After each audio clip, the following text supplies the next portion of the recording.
I'm EDIE LUSH, and I'm here at Copenhagen's Hub Pavilion, and I'm delighted to be joined by Randy Hayes. He's here in two capacities. One is as the founder of the Rainforest Action Network, and the other is as the U.S. Director of the World Future Council. So thanks very much for coming along. It's great to be here. Tell me a little bit about why you're in Copenhagen, first of all. Save the planet. How's it going? It's serious work, it's serious business. There's a lot riding on the outcome of Copenhagen. When I think about how it's going, you know, from a short-term perspective of 50 years, it's going great. I mean, humanity is waking up to the fact that we live within an integrated system on a planet that's not flat. And the U.S. has certainly come around quite a bit in the last couple years. Yeah, that's absolutely, you know, key to the outcome here is the throwing out of the neocons, and Obama administration is quite helpful on this issue.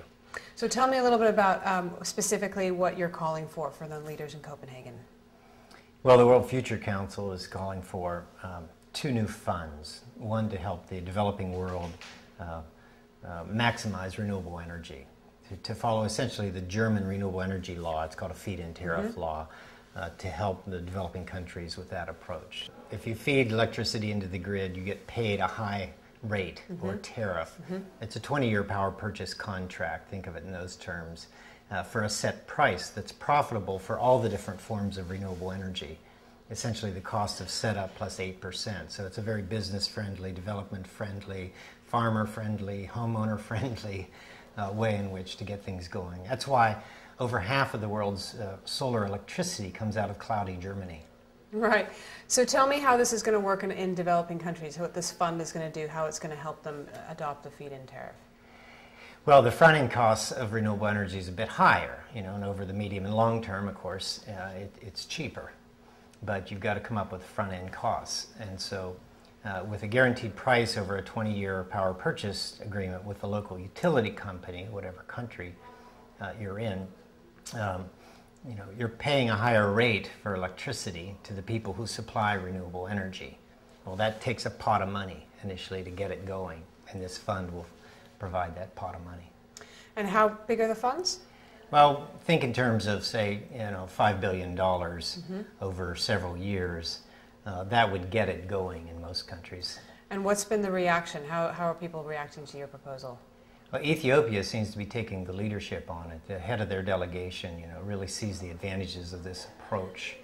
And Ethiopia is actually doing a lot of heroic things. I mean, they're planting millions of trees, literally millions of trees there successfully, right? And they want the renewable energy as well. So there's a lot of excitement and enthusiasm. There's a lot of jobs that are generated in places like Ethiopia from these kinds of policies, and they want more. So putting on your rainforest hat for a minute, what in terms of what you're looking for from the RED, R-E-D-D, what are you looking for there? Yeah.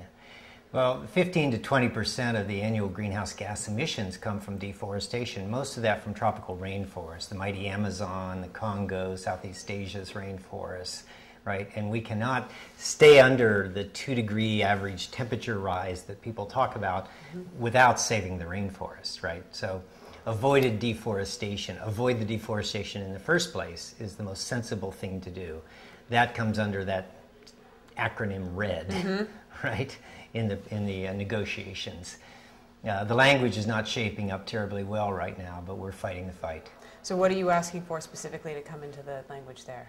Well, we don't want people to cut down pristine rainforests, plant monocultures of tree plantations, and call that a good thing.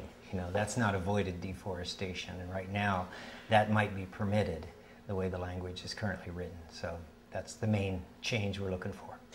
And how hopeful are you that we're going to get an agreement or a treaty that you think will make a real difference to saving the planet? I think the outcome of Copenhagen will be farther along and more impressive than many of the critics are saying right now. And that doesn't mean everything will be signed and sealed, and it might take another 6 or 9 months for that to occur. And c'est la vie if it does. You know, we need the right agreement. I'm hopeful that eventually the world will join together as a global family to fight this fight.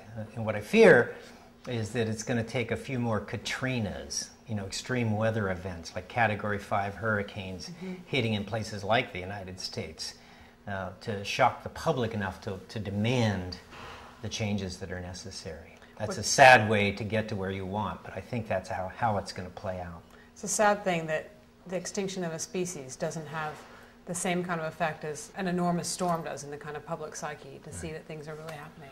Yeah, when a species goes extinct, of course, it's forever. And you not only lose that species, but you lose its function in the web of life. And say it's a particular pollinating bee that might be important to the farmers in the adjacent areas. Mm-hmm. You know, people need to know that we lose the function in the web of life as well as the species, and that's not okay. Randy Hayes, thanks very much for joining us here in the Hub Pavilion in Copenhagen. I'm EDIE LUSH.